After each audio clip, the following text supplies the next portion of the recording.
This is the One Girl Revolution podcast, a podcast that highlights the stories of world-changing women and girls across the country.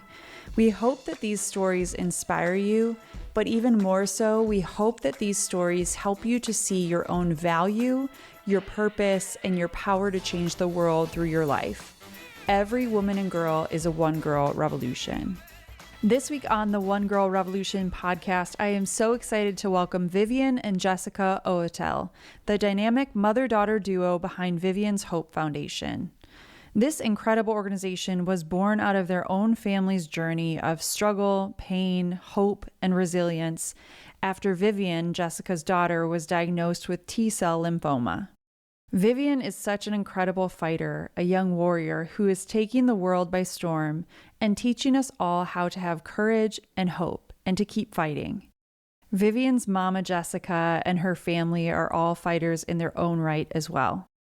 Vivian's Hope Foundation started after they experienced the love and support of so many, and Vivian and her family wanted to help others and provide support for other families who are walking with cancer. Vivian's Hope Foundation provides mattress pads for long hospital stays, coloring books, toys, and other goodies for children, gas cards and DoorDash, and other food cards for the families as they spend countless days, weeks, and months in the hospital. They really provide anything that might bring comfort to kids and their families. It's absolutely incredible what they're doing. Despite the challenges that Vivian and Jessica and their family have faced, this family's story is one of courage, determination, and an unwavering commitment to helping others. Jessica and Vivian are shining examples of how one family's experience can inspire change and impact countless lives. Their dedication to fostering hope and building community is truly inspiring. Listen to Jessica and Vivian's powerful story, how they're creating ripples of hope, and why every act of kindness, no matter how small, matters. Here's my conversation with Vivian and Jessica. Jessica and Vivian, thank you so much for coming on the One Girl Revolution podcast, and welcome. Hi, thank you for having us. I am so excited to have you on to share a little bit about your story and also to talk about Vivian's Hope Foundation. I shared with you before we got started that I pretty much stumbled upon your story, Vivian, your story, and then your family's story a couple of months ago. And I feel like I had stumbled upon your story previously, but a couple of months ago, I emailed and I was like, we got to have you on the podcast. So thank you so much for juggling. I know you're juggling a lot of different things always, but I really appreciate you both coming on the podcast. And I want to talk about Vivian's Hope Foundation and all the great work that you're doing. But before we get into that, I'd love to hear a little bit about your own stories, your own journey. And so, Jessica, I'll start with you, the brave mama that you are. I would love to just hear a little bit about your own story, who you are, maybe a little bit about who you are, where you're from, and your story before Vivian, before marriage and family. What can you tell me about you, who you are, and then maybe get into your marriage and family story and Vivian's story? I am pretty boring. I am actually from the Nashville area, which is pretty uncommon these days to have someone who grew up here still living here. It's kind of like a melting pot of all the people, but I grew up here. I went to a local Christian school here and graduated in 2004. I am an accountant, so I have my own accounting firm with my partner. We specialize in small business accounting and business management and just kind of day-to-day operations of small businesses. There's not much exciting about me up until kids, really. I've been married almost 20 years. We have 3 kids, almost 20 or a 20-year-old, a 13-year-old, and Vivian is 11 now. So Barron is our oldest, Benjamin is in the middle, and then Vivian is the only girl and the baby, and she runs the show and always has. Her brothers would attest to that. Really, life was pretty normal, and we were just kind of going along with 3 kids and working and church and feeling like life was stressful as it was until she got sick. So my husband and I had just sold our home that we had built. We'd lived there about 10 years. We bought some land. My parents bought land right beside us. We were about to build a brand new home, and we were living in a rental. And Vivian got sick, but so did a bunch of her other little friends. So they had a sleepover. Everybody got sick. And Vivian just did not get better.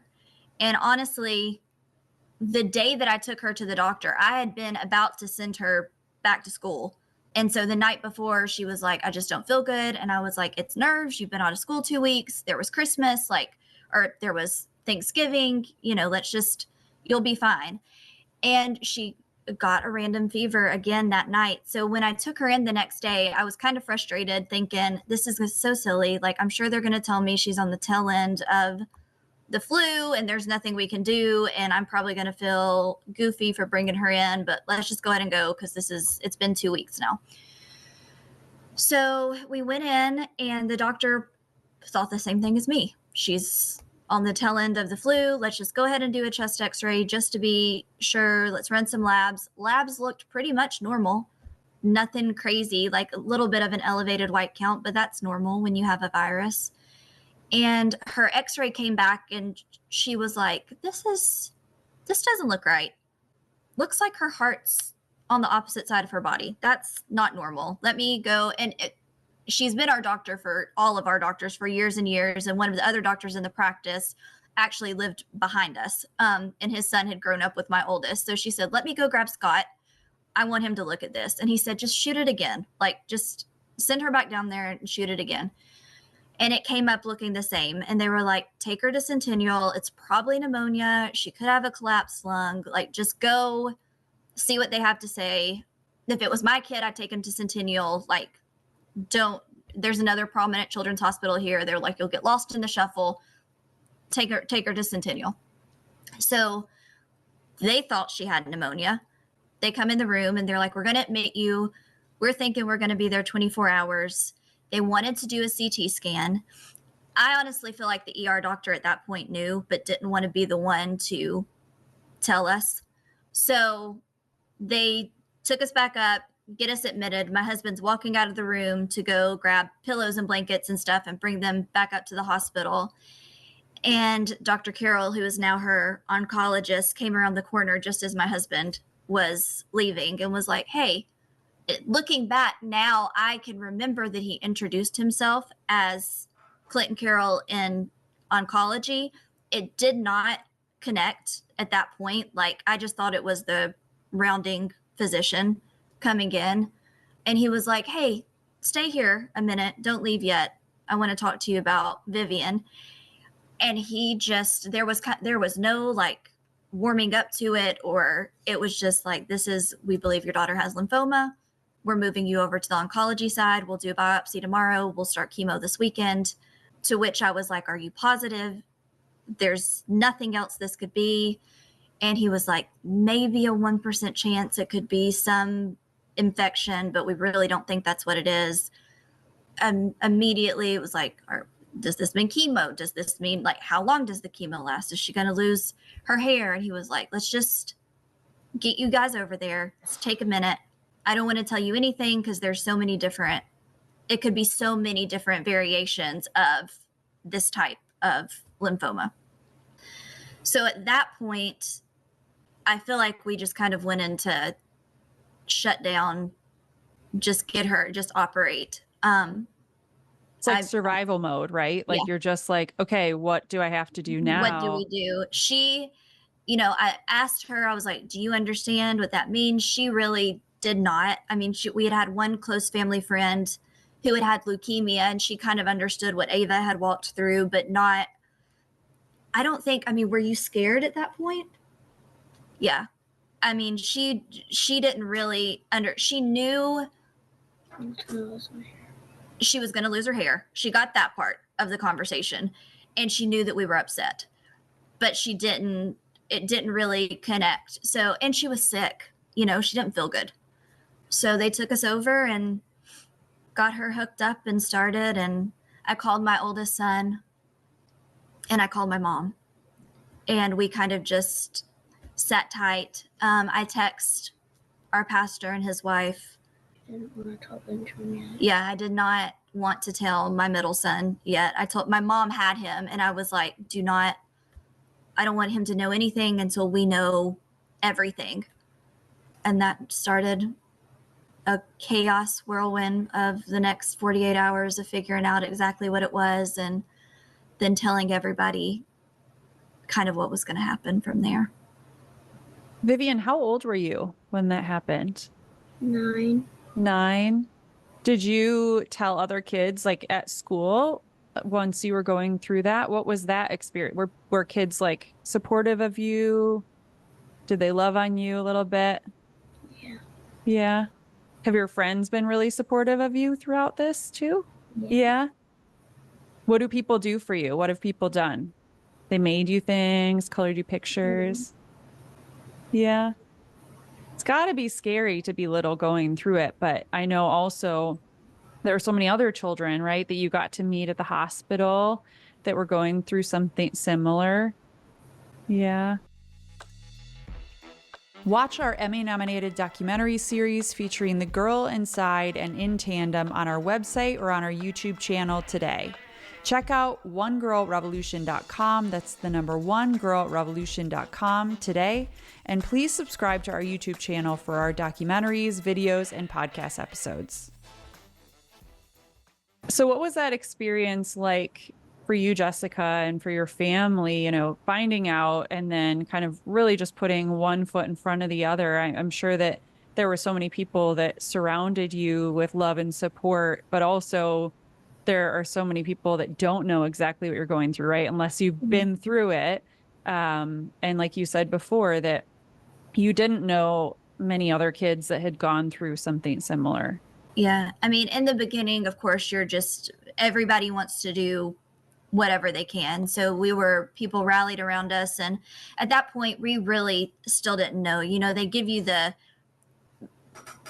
best, flowery story of, she should only have to be in the hospital this first 2 weeks if everything goes great. And survival rates are over 90%. And, we've got all these medications that, she shouldn't be sick. She shouldn't be nauseous. We've got so many things.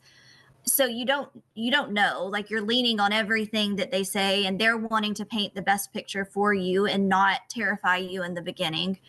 So it wasn't, we had the first 2 weeks, and of course, everybody's kind of rallying around you and supporting you. And she started chemo, and we found out pretty quick that her body was not going to respond to chemo in the most favorable way, that they had kind of painted this portrait for us of how good they could manage it and keep her out of the hospital. So we were home for maybe 3 days after that first 3-week admission, and we were right back in. Her body, her counts immediately tanked. She was constantly sick. There was no amount of nausea medicine they could give her to make it better. Her and I both got COVID right after she got diagnosed. We were hospitalized for that. It was a roller coaster those first 2 months. And then she just started declining rapidly. And they tell you, because I kept saying, are we sure that we want to keep moving? She's so sick. Are we sure we want to keep pushing chemo? And they're like, well, we don't really stop in the middle of it. Like once we get to the end of this cycle, her counts will have to rebound for us to, and you don't know, and they're doing the best that they can. She has an incredible team of doctors that adore her and love her. But every kid is different, so they're doing the best that they can without wanting to terrify you in the interim. But she continued to decline. And so we were admitted again at the end of February, and they thought that she was just sick from the chemo. We continued forward with chemo. Then they thought it was pneumonia. Then they thought it was a fungal infection. Then we tested it, and she's just continuing to decline. And we're doing lung biopsies and chest tubes, and they cannot tell us no fungus is coming back, no bacteria is coming back. She's on every antifungal known to man that they could possibly do. and she started having trouble breathing. And so they took us to the ICU, which at that point was the most scary thing for her. Like, up until this point, I think that she had just kind of thought, like, I'm going to do this chemo and it's going to be awful, but then I'm going to get better. She was not fearful of not coming out of this on the other side. Like, she just thought that everything, like, this was just going to stink for, you know, the first 6 months and then the next couple of years, but it was just medicine and she'd be back to normal. Her biggest fear was going to the ICU because she had a friend named Sadie who was grown. She was 18 and on her second go around of fighting leukemia, and had a bone marrow transplant, and Sadie had gotten really sick and ended up in the ICU. And so Vivian's did not want to end up where Sadie had went, because that had scared her so much, seeing who had become like a big sister to her get so sick so quickly. So they put her on high flow oxygen. I mean, again, we're in the ICU. They're doing everything. We're still running fungal panels. And finally, at that point was the first time that the doctors had looked at us and said, we don't know what's going to happen here. I wish I could tell you we're doing everything that we can, but she's not getting better. And at this point, it was not the cancer. It wasn't that, like, the cancer, the mass in her chest was gone. There was nothing in her bone marrow. Like, it wasn't cancer. It was a reaction from the chemotherapy. So that is what ultimately they came to, was it was chemotoxicity. Her little body just could not handle the chemo, and that's not normal. Like, from the start of this, it was like, well, your daughter's not responding. Like, like, this isn't normal and we normally don't see this. So they, after about a week and a half in the ICU, and bless her, she does not remember any of this. Like, she's complete, thank God, she remembers none of being in the ICU. But the high flow oxygen was not working anymore. And in the ICU, they do rounds every day, but in the ICU, they're right outside your door doing rounds. And the head of oncology was, who was on that rotation. And I walked out and he was sitting at the desk, and I could tell by the look on his face that he was stumped at this point. He didn't know what else to do. And it's a roller coaster of emotions. Like, you're fine, and then you're falling apart, and then you're fine, and then, but I just, like, I leaned down on the desk and I was like, you have to fix her. Like, there is no other answer than you have to fix her. And he was like, I'm doing everything that I can, but I don't know.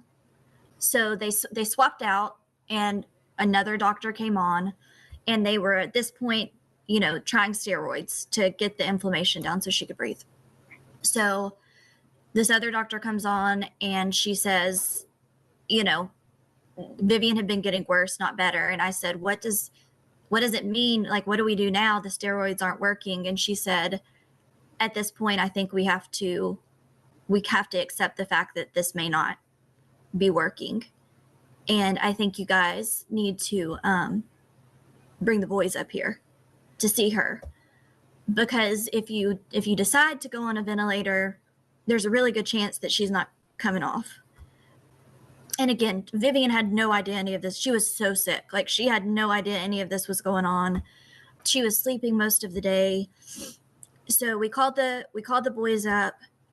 I looked at my husband, and at that point I hadn't given up, but I also I didn't want the last thing that we saw of her to be on a machine.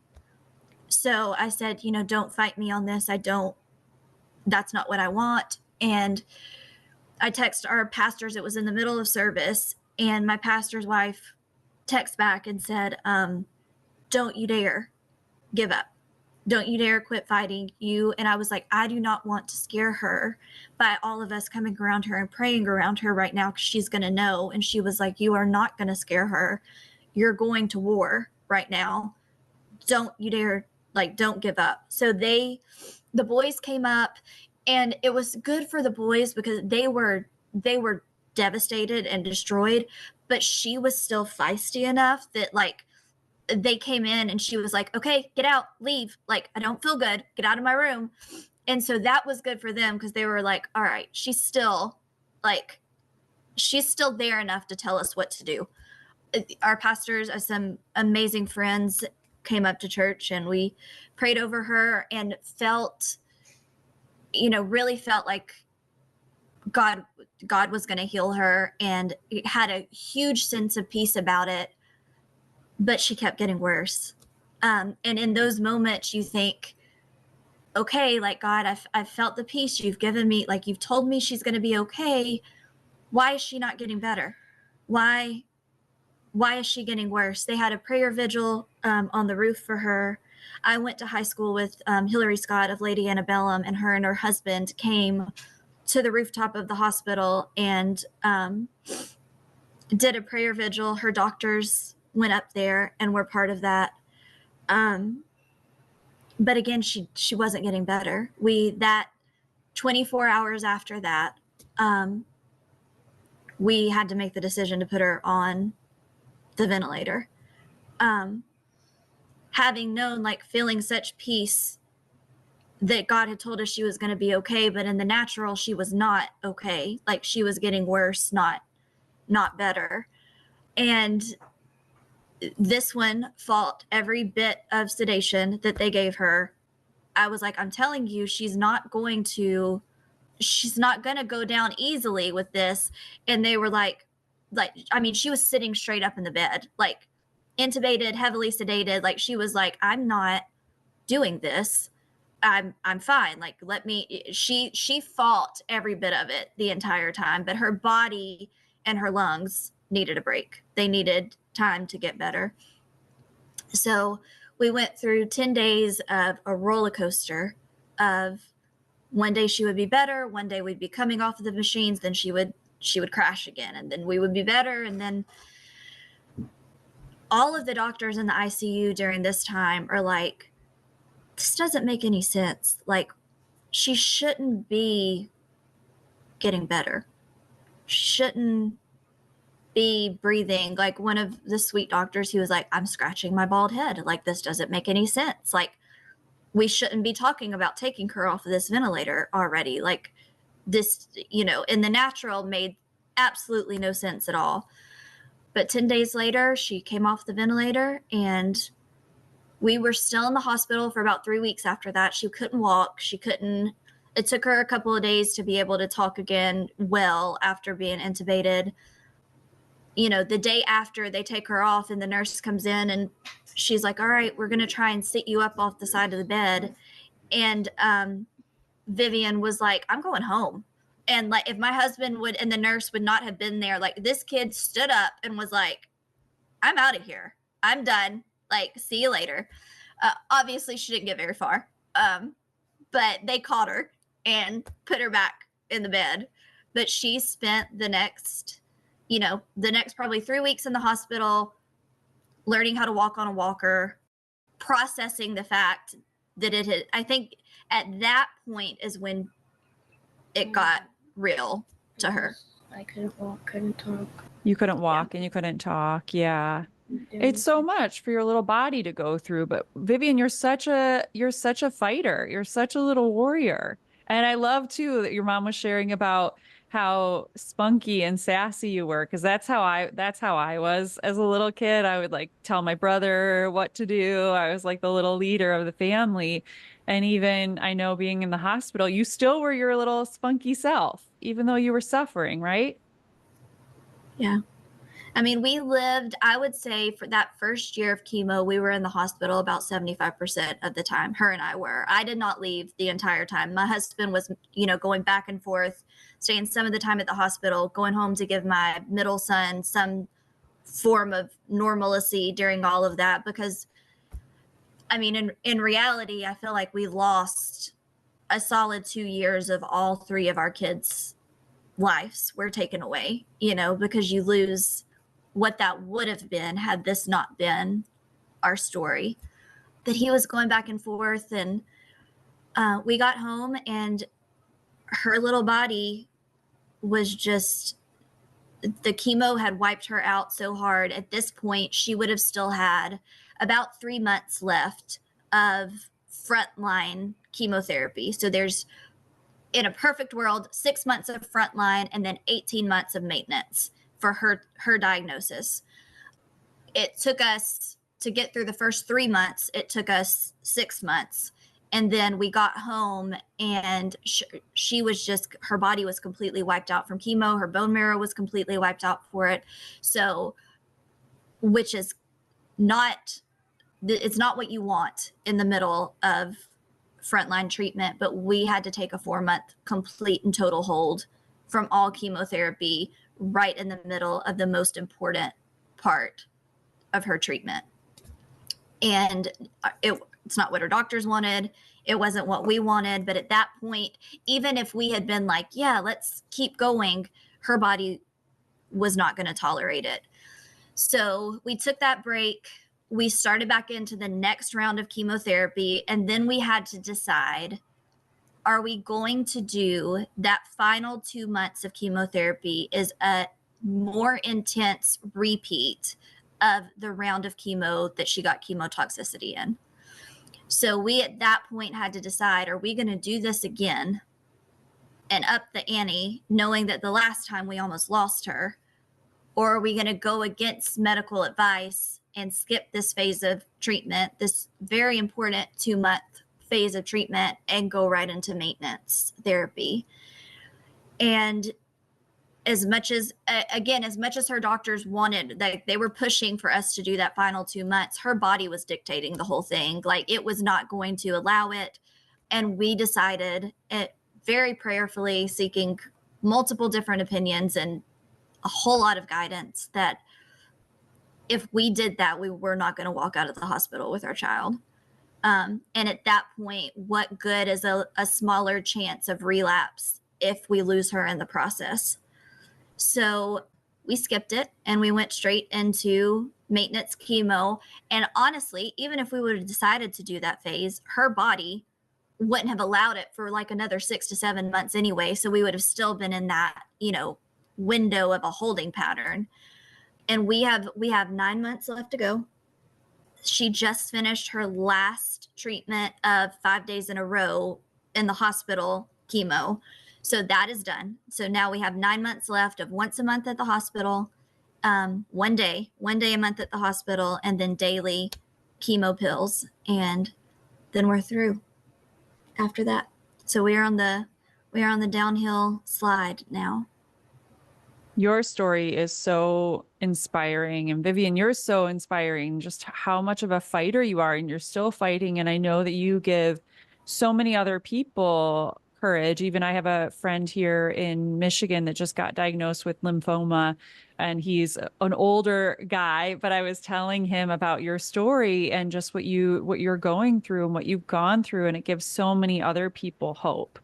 Vivian, so I want to ask you about you and outside of cancer, because I know that's just a little piece of your story. Tell me about you. Tell me about things that you like. Do you have hobbies? Do you have fun things you like to do? I like hanging out with my friends, doing makeup, hanging out with babies. She loves babies. I love babies too. You and I are very similar. I love all Loves those babies. things. But that's yeah, like your life continues, right? You have other things going on. And I think it's so important for us to recognize that sometimes when people are going through cancer or cancer is a part of their story, it's only a piece of it. So we have to remember that there's so many other facets. Vivian, what do you want to be when you grow up? Do you know? A cosmetologist. Ooh, that's amazing. So you're already practicing, right? Because you're doing makeup and all that fun stuff. Yeah. If you're enjoying this episode of the One Girl Revolution podcast, please subscribe today on Apple Podcasts, Spotify, YouTube, or wherever you listen to podcasts. We have a new inspiring episode coming out every single week, and you don't want to miss a single one. Subscribe to the One Girl Revolution podcast today.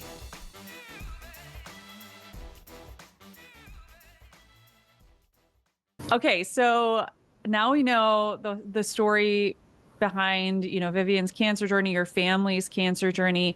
How did Vivian's Hope Foundation come to be? Because it's so amazing to me that, here you are still going through it, through this aspect of your journey, but how did you decide to help other people? We that first 2 nights that we were at the hospital, I have a very dear friend who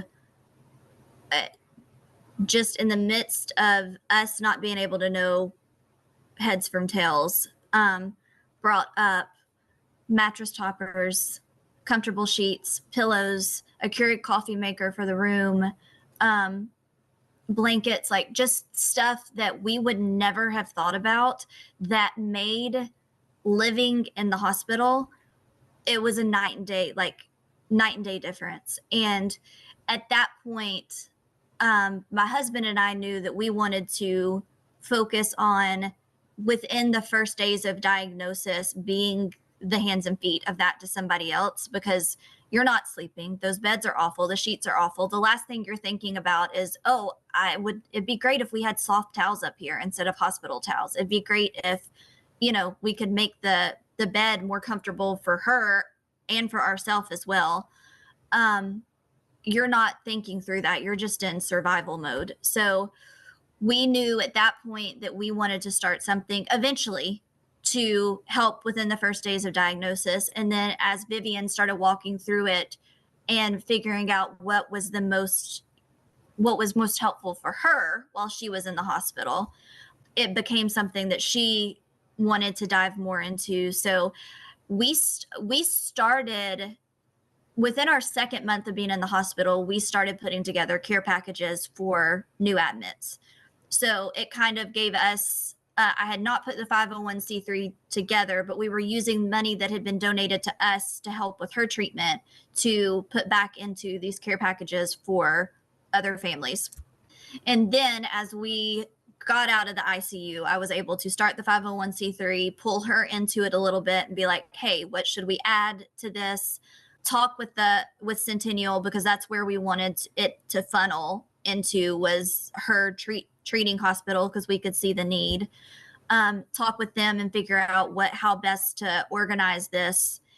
And we decided to do a small, I thought I'll just post it on social media and we'll, see if we can get some DoorDash cards, and which are the biggest, that and mattress toppers are the biggest blessings for families, because the food aspect, when you have a kid in the hospital, it can get so expensive so fast. But I threw up we did a super simple video and I threw up an Amazon wish list, and oh my goodness, we had 4 or 5 Tahoe full, the seats laid flat in the Tahoe, 4 or 5 carloads full of stuff to deliver to the hospital over the holidays. And then people have continued to give, and we've been able to give, $100 DoorDash cards to the whole unit, and do that a few times throughout the year. So it was a boost for her and fun for her to be able to see all the things coming for all the other kids, and put her foundation stickers on there and make the deliveries to the hospital and feel like she was making a difference while she was still in the middle of pretty intense chemotherapy.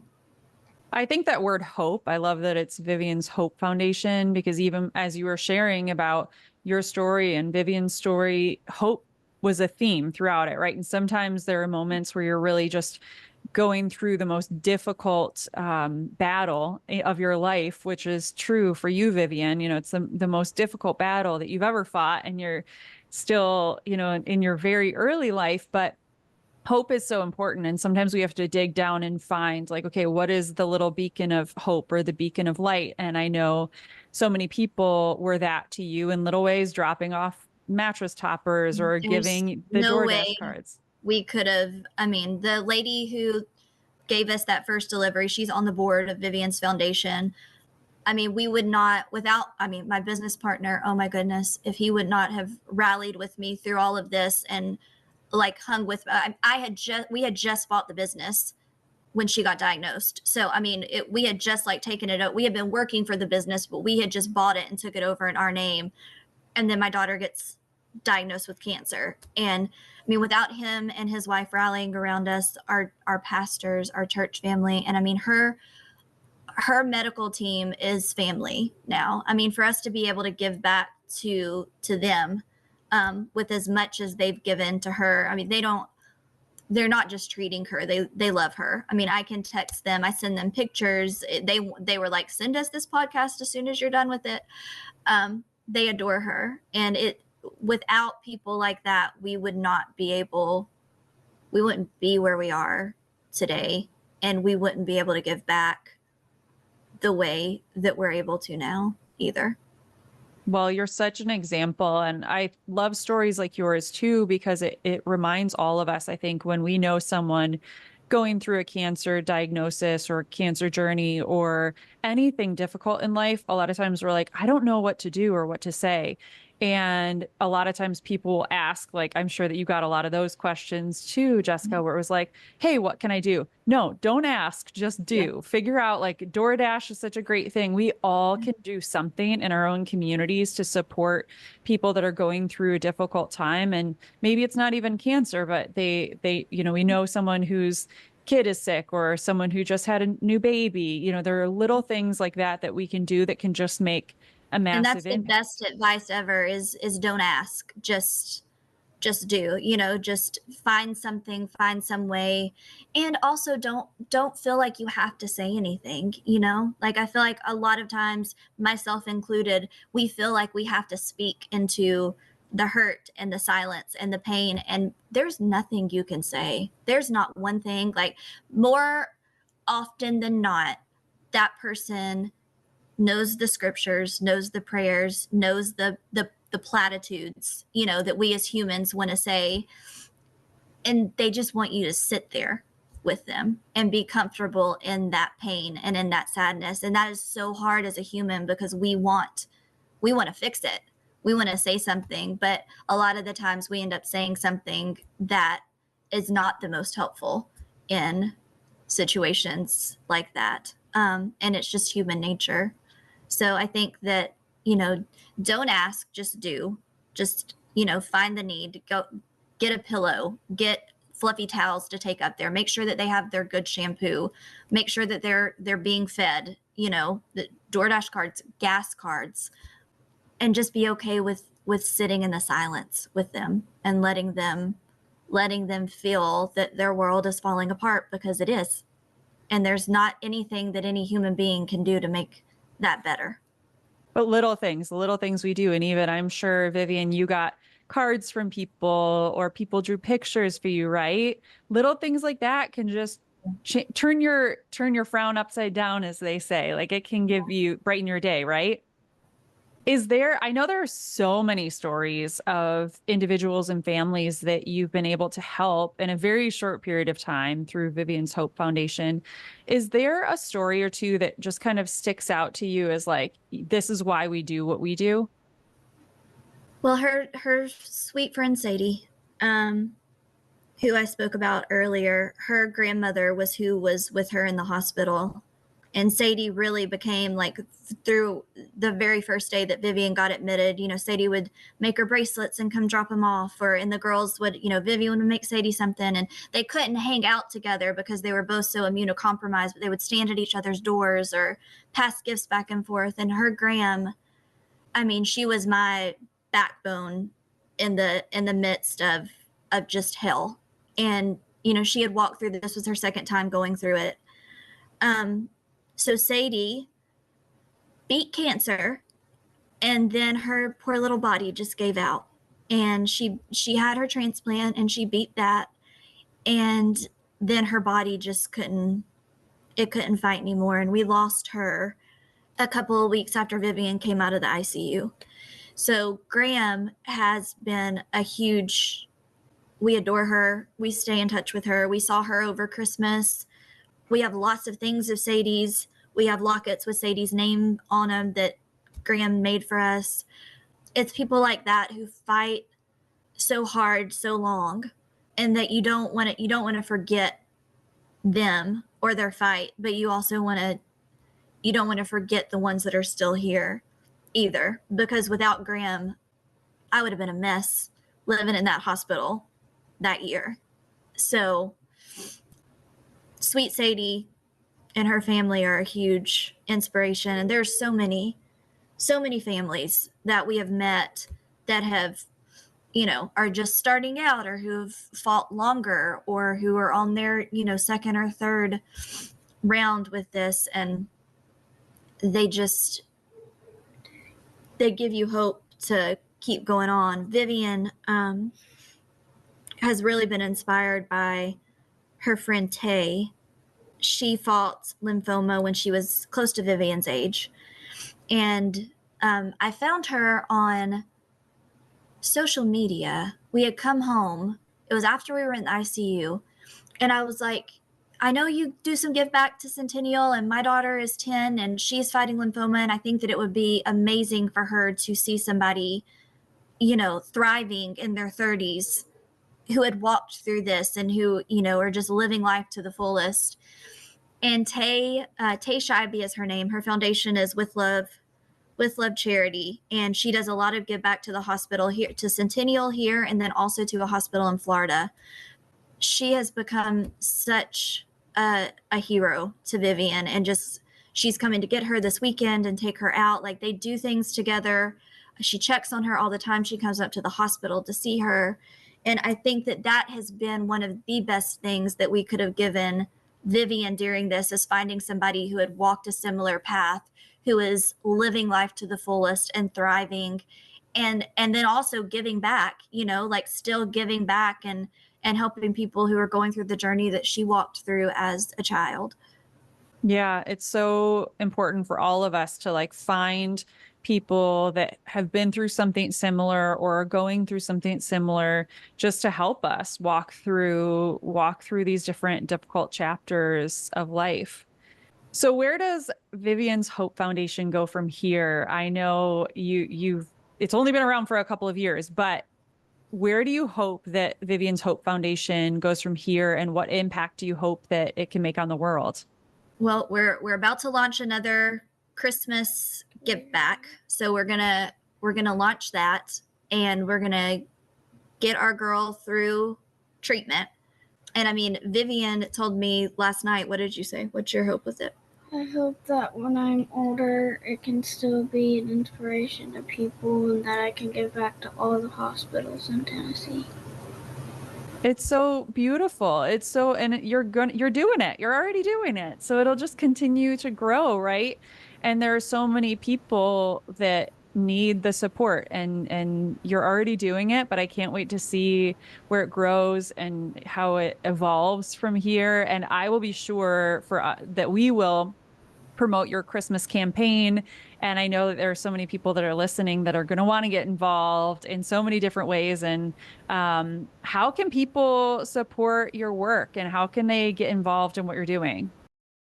They can go to the website. It's vivianshopefoundation.org, and they can donate through there. We will be launching some stories on Instagram, so they can follow my Instagram page to look for those. I have not yet set one up for the foundation yet, because I just don't have the energy for one more social media page. But they can follow mine, and then just kind of watch for the stories. They can always donate through the website. And I mean, honestly, the biggest way they can help is just continue to pray for us being able to give back, and for the people that we're blessing through it. And for Vivian, as she continues on this this path. And yeah, I will be sure to put the websites. I'll put your social media so people can easily follow. And at One Girl Revolution, we'll be sure to highlight the stories as you post them, and post all the information about the Christmas campaign and everything that you have going on. I just think it's so inspiring what you're doing, and just your lives and your story is such an inspiration to so many people. So, and we also said earlier, people can emulate your work just by seeing people around them that might need a little extra love and support. And I think the holidays are such a great time to do that, but we can do it year round too, where we can just bless people. I'm curious for both of you, if you could get to the very root of why you do what you do with regards to the foundation, why the foundation is so important to you, what would you say that root is? Jessica, I'll start with you.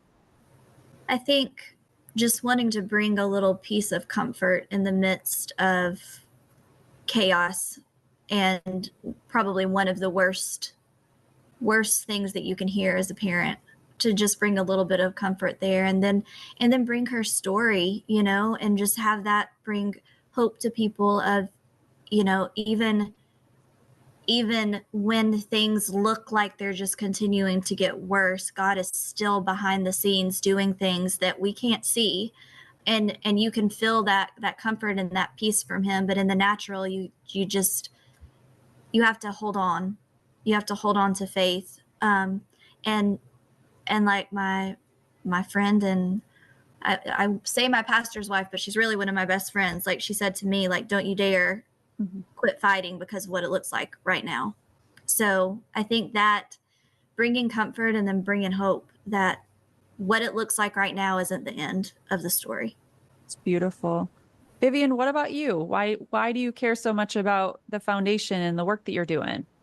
I want to bring the kids happiness, that so they don't have their minds on just chemo and stuff, and like we give them stuff to do and stuff to play with and just make them feel comfortable.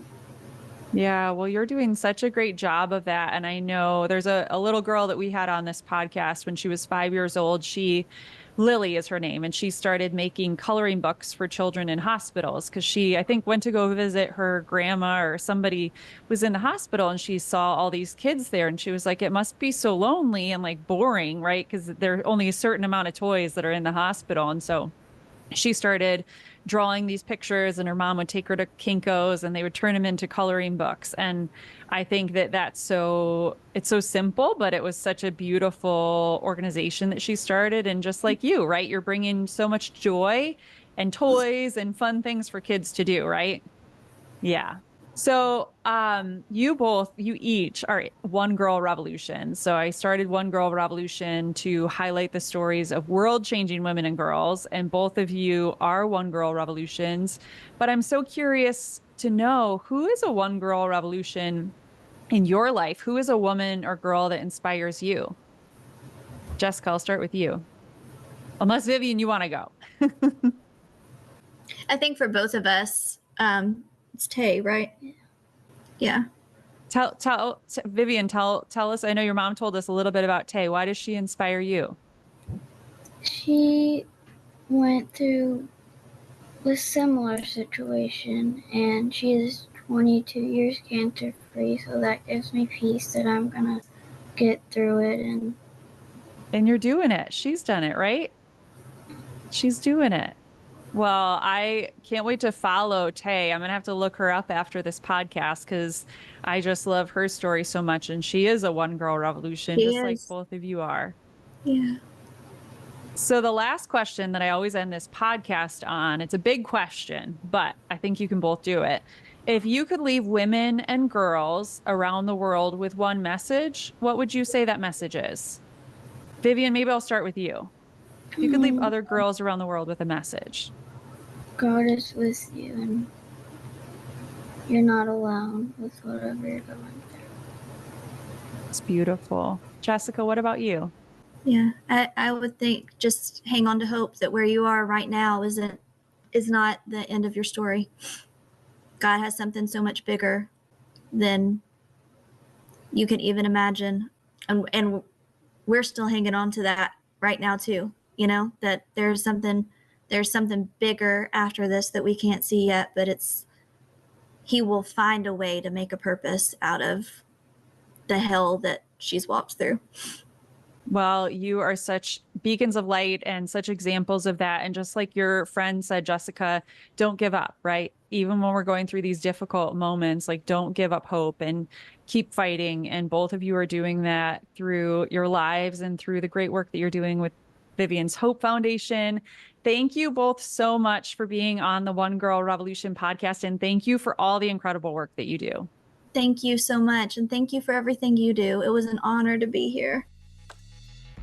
For more from One Girl Revolution, to listen to all of our podcast episodes, watch our Emmy-nominated documentary series, follow us on social media, donate to our nonprofit organization, and more, please visit onegirlrevolution.com. That's the number onegirlrevolution.com.